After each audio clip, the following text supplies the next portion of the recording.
Are you scrolling again on your phone? Yeah, me too. It starts innocent enough, doesn't it? Just a few minutes, maybe an hour, flicking through the screens, catching up on news, staring at someone's perfectly curated life. But here's the thing, nothing really happens. You're not actually living, you're just existing in the chaos of it all. And after a while, it starts to feel like you're missing out on something. It's a paradox. When you scroll, so much is happening in your brain, but nothing happens in your life. We are surrounded by all this noise, and at the same time we wonder why we are not happy.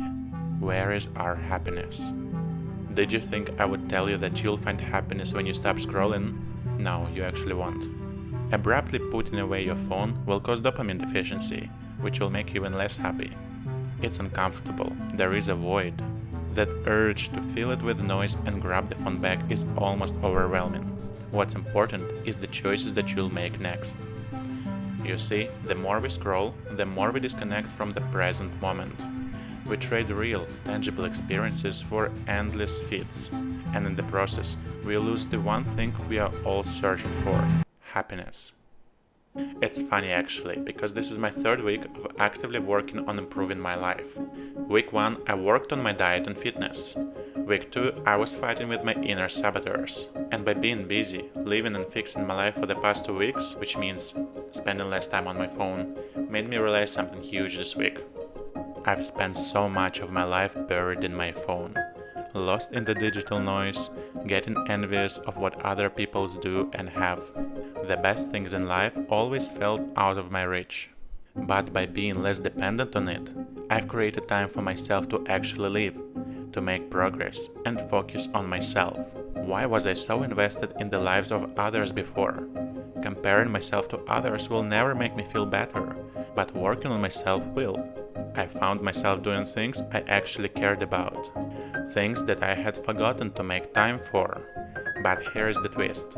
The day I reduced my scrolling, I didn't just find peace. I found something deeper. Something that made me realize that all that noise wasn't real happiness at all.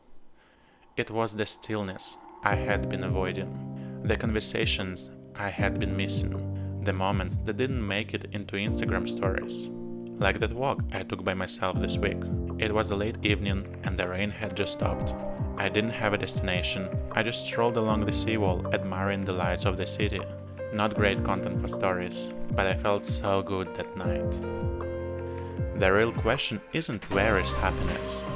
It's when are we going to stop endless scrolling to realize that it's right in front of us. Happiness is in community. Happiness is in your morning coffee. Happiness is when you play with your pet. Happiness is in the sound of rain tapping on the window. A sandwich shared with your friend. The feeling of fresh air filling your lungs.